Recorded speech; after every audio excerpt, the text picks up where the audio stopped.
Este sermón fue predicado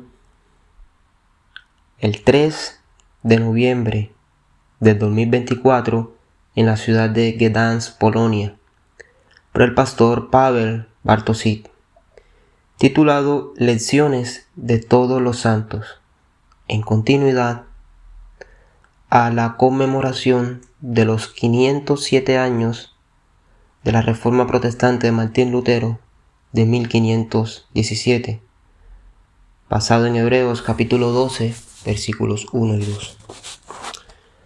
Por tanto, ya que estamos rodeados de tan grande nube de testigos, despojémonos de todo peso y del pecado que nos asedia, y corramos con paciencia la carrera que tenemos por delante, mirando hacia Jesús, el autor y consumador de nuestra fe.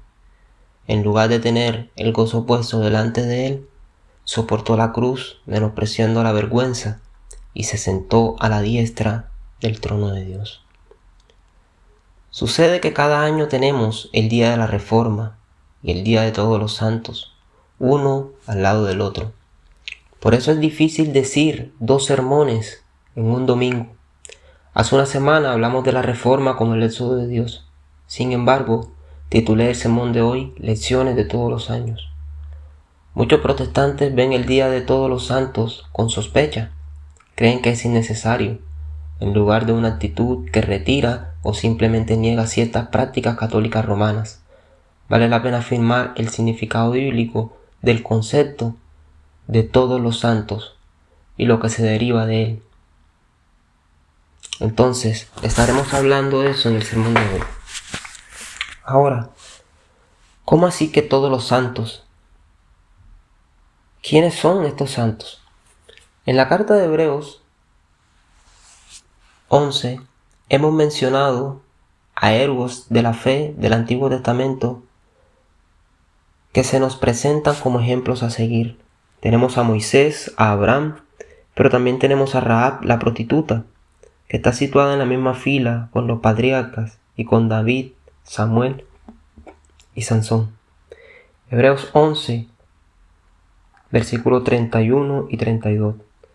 Por la fe Rahab, la prostituta, no pereció con los desobedientes, porque aceptó la amistad de los espías. ¿Y qué más diré? Me faltaría tiempo si hablará de Gedeón, Barak, Sansón, Jefte, David y Samuel y de los profetas. Siempre me ha sorprendido esto de la lista de los santos, gigantes de la fe, pero también gente corriente como Rahab, Jefte, Sara, a quienes también conocemos por sus fracasos. Y están todos en una lista. Esta plantilla obviamente no se parece a la de Real Madrid, donde vemos 11 gigantes más masas de aficionados corrientes. Aquí tenemos una lista de héroes de la fe que terminaron la carrera. Y el denominador común fue que fueron fieles en lo que se les había confiado. Algunos en grandes cosas, otros en cosas más ordinarias. Creyeron la palabra de Dios, pero la descripción de su fe no es una descripción de sus sentimientos del domingo por la mañana, sino de las obras que hicieron con fe.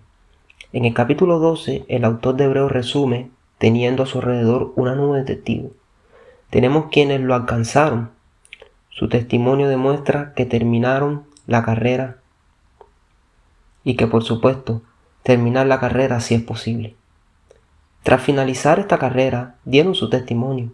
Vivir por fe es posible. Es posible llegar a la meta. Ellos son prueba de ello. Así como que no nos desanimemos. Pero no solo con el ejemplo. Son nuestros hermanos, coparticipantes de una sola iglesia. Un miembro de nuestra iglesia es santo. Noé es santo. Abraham es santo. Sara, Rahab, Esther, Moisés, David, Samuel, todos ellos son santos. Los miembros de nuestra iglesia también son santos. Juan, Mateo, Santiago, Pedro, descritos en el Nuevo Testamento. También los miembros a través de la historia de la iglesia, Agustín, Tomás de Aquino, Ignacio de Antioquía, Clemente de Alejandría, Juan Hobbes, Martín Lutero, Calvino, John Bunyan, Charles Spurgeon. Todos ellos son santos en la historia. Y finalmente los miembros de nuestra iglesia local también. Rede, Ina, Sasha, Lea, Masha, Petra. Creyentes que viven en nuestra iglesia y en esta tierra. Sin embargo, todos nosotros, santos en el cielo y en la tierra, constituimos una iglesia universal y apostólica. Entonces la iglesia se puede dividir en dos grupos. Estos no son dos iglesias, sino una que está ubicada en dos lugares. La iglesia visible, la que está en la tierra, que está constituida por todos los cristianos vivos, es decir, los que son bautizados, pertenecen en la fe en Cristo, siendo parte de la iglesia local. Y la iglesia invisible, la que está en el cielo, la que forma parte de todos los que están con Cristo, aquellos quienes Hebreos 12 llama los testigos. Y estos dos grupos, los santos en la tierra y en el cielo, forman una iglesia universal. La iglesia no son solo los creyentes en la tierra. Algunos de nuestros hermanos participantes de la iglesia están ahora en el cielo. No los vemos, como tampoco vemos a los creyentes en China, pero sabemos que están ahí y que son parte de la única comunidad de Dios.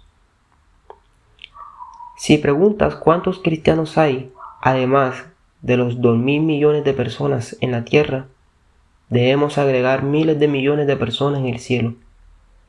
El Día de Todos los Santos nos recuerda esto, esta definición bíblica de la iglesia. Por tanto, nuestra presencia ante las tumbas de nuestros seres queridos es una expresión simbólica del hecho de que recordemos a los santos que han ido a la gloria. Y vale la pena recordar esto para que podamos evitar dos errores en este tema con respecto a los santos en el cielo que nos ha presidido. Primero, la comunión con los santos en el cielo no significa adoración de los santos. Los que están en el cielo son nuestros hermanos y hermanas en la fe. Son personas cuyo testimonio de vida puede ser un ejemplo para nosotros. No construimos altares a ninguno de ellos. No rezamos a ninguno de ellos. Pero al recordar sus vidas podemos acercarnos más a Dios imitando su coraje, celo y fe. Sed imitadores de mí como yo soy imitador de Cristo. 1 Corintios capítulo 11 versículo 1. Sed imitadores de mis hermanos. Mirad a los que caminan según el ejemplo que tenéis en nosotros. Filipenses 3:17. Es decir, imitación de sus vidas, no adoración. En segundo lugar, la comunión de los santos nos recuerda que no podemos ignorar a quienes nos precedieron. Desafortunadamente, este es el problema de los protestantes. Al ver abusos en formas de oraciones a los santos, Cristóbal, Andrés, Verónica, Juan Pablo, llegan a la conclusión de que es mejor no mencionar a los que se quedaron dormidos antes que nosotros, como si la muerte fuera el final. Lamentablemente, a veces nos olvidamos de la rica herencia de la iglesia de los siglos pasados. Nos olvidamos de las lecciones que Dios quiere que aprendamos y tenemos una definición limitada y no bíblica de la iglesia. Pero la iglesia son los santos en el cielo y en la tierra. Y los santos en el cielo son miembros vivos de la iglesia, aunque ya en gloria con Dios. Muchos cristianos evangélicos muestran aversión a todo lo antiguo, como si la historia de la iglesia comenzara con el nacimiento de Martín Lutero o del gran evangelista Billy Graham. Uri Brito señaló: no leemos la historia y las obras de nuestros antepasados y padres de la fe.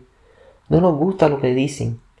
Es por eso que continuamos innovando en la adoración, agregando nuestro ingenio humano a las metodologías de la iglesia, esforzándonos siempre por superar a la siguiente congregación local en aparatos y luces, y la iglesia sigue perdiendo y perdiendo. Está perdiendo su juventud, está perdiendo su identidad, está perdiendo su historia y está perdiendo nuestro evangelio. Por eso necesitamos el Día de Todos los Santos. Lo necesitamos para recordarnos que vivimos de una larga línea de viajeros fieles, torturados hasta la muerte, negándose a ser liberados para una resurrección mejor. Nuestra historia no es una historia de origen, sino una que comenzó hace mucho tiempo. Un noble ejército de hombres y niños, cuidadores y sirvientes, continuamos su viaje hacia la ciudad eterna. El Día de Todos los Santos nos recuerda que vamos en el mismo tren hacia un destino. Algunos abordan más tarde, pero viajamos juntos.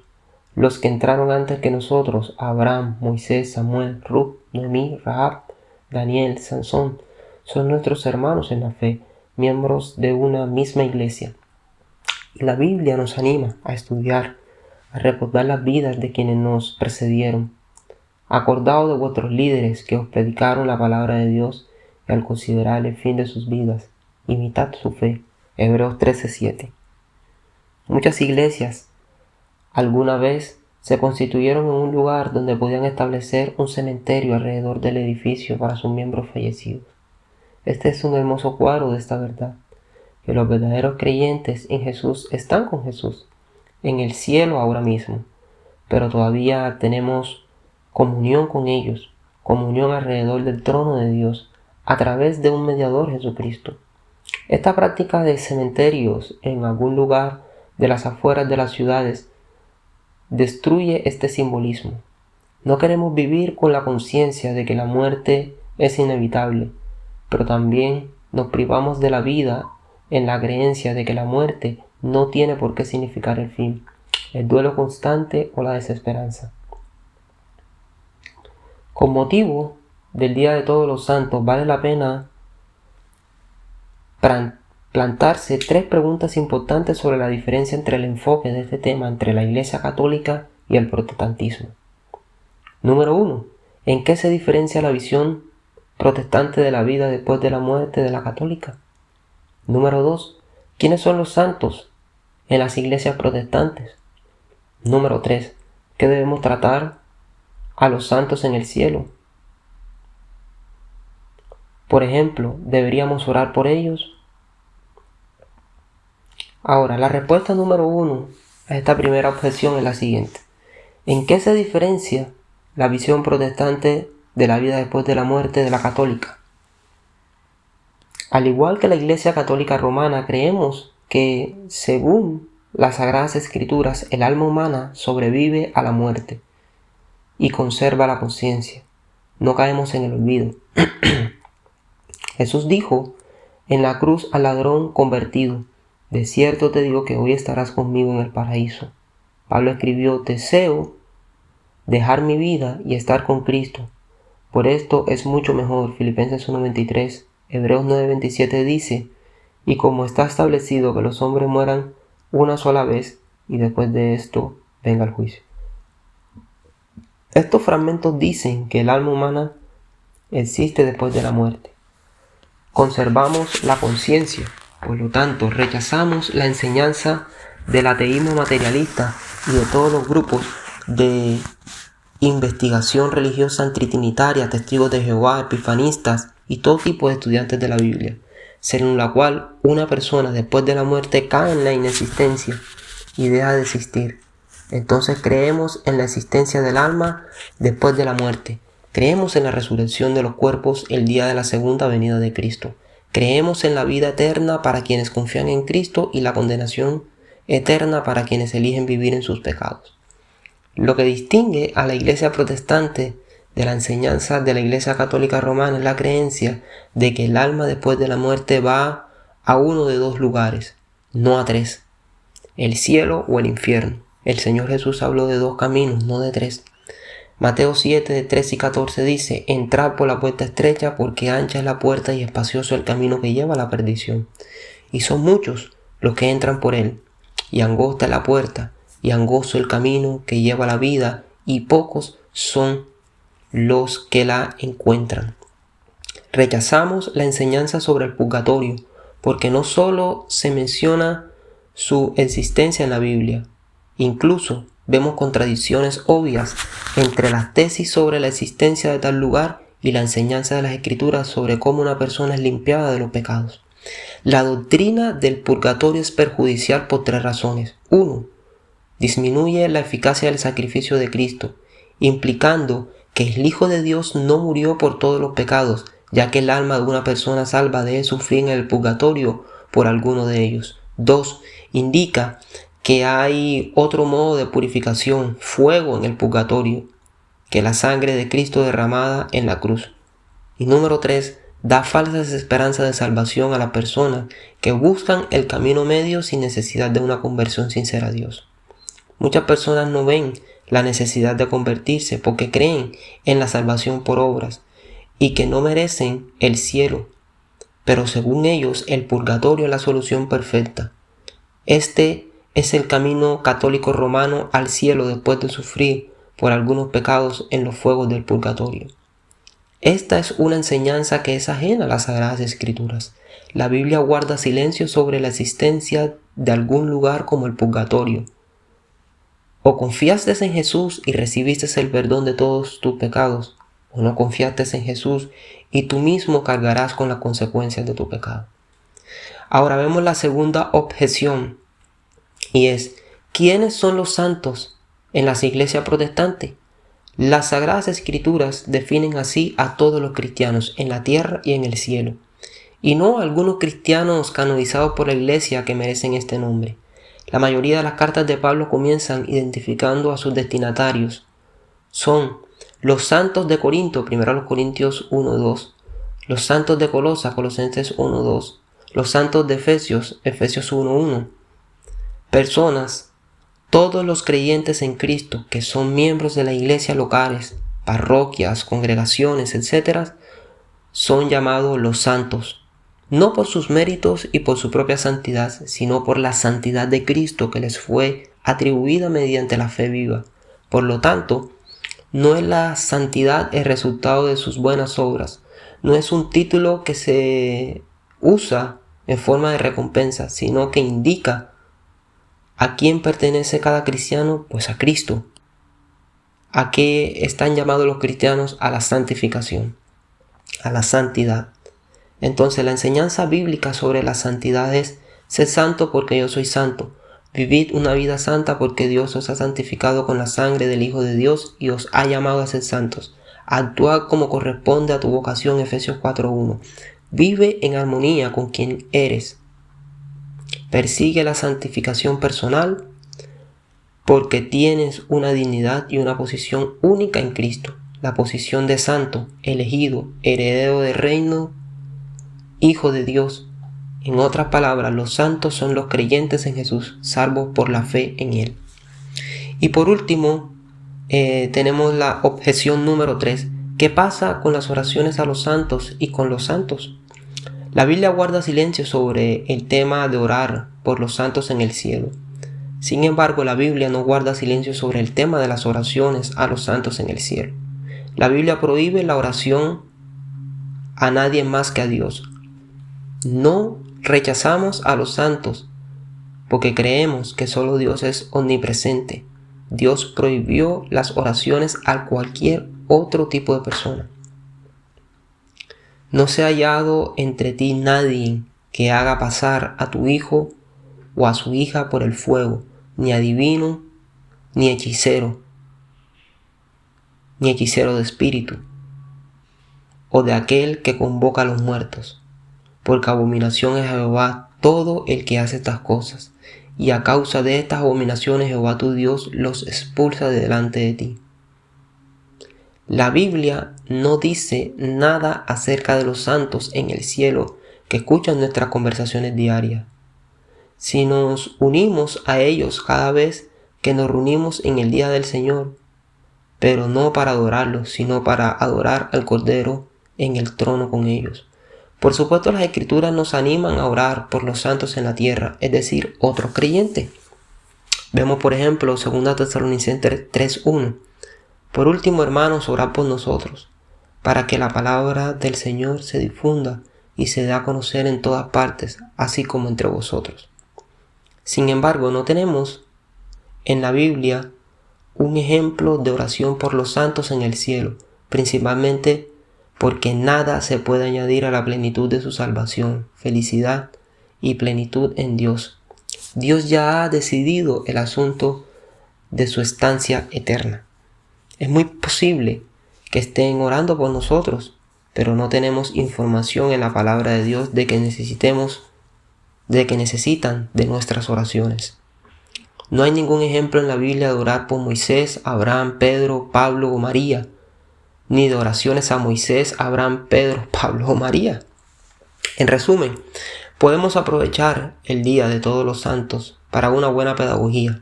Por ejemplo, recordarse a sí mismo y a sus seres queridos que la Iglesia es un concepto más amplio que creyentes en la tierra. Durante el servicio dominical recitamos el credo de los apóstoles, profesando juntos que creemos en la comunión de los santos, es decir, la comunidad de los santos en la tierra y en el cielo. Esto no significa que los santos en el cielo, Moisés, Ruth, Sansón, David, María, tengan la capacidad de teletransportarse y estar en dos lugares al mismo tiempo. Por ejemplo, en Polonia, en México, en el cielo o en Bolivia. Más bien significa que usted y yo y ellos somos miembros de una iglesia universal. De esto resulta cosas muy prácticas. 1. Dios dice: yo soy el Dios de Abraham, el Dios de Isaac y el Dios de Jacob. Dios no es Dios de muertos, sino de vivos. Mateo 22:32. Dado que Dios es el Dios de los vivos, Abraham, Isaac y Jacob, esto significa que Abraham, Isaac y Jacob están vivos. La muerte para ellos y para nosotros es solo una parte, no el final. La muerte es simplemente el traslado de los creyentes a otro lugar. Y esta es nuestra esperanza. No vivimos como si la muerte fuera el final. No muramos como si la muerte fuera el final. No pensemos en aquellos que murieron en la fe como si la muerte fuera su fin. 2. Ore por los santos en la tierra, por su perseverancia, fidelidad en el servicio, su familia, salud y aliento espiritual. El Día de Todos los Santos nos recuerda que el cristianismo no se trata solo de una fe privada, en la privacidad de su hogar o de conversaciones en Facebook. Mirad alrededor.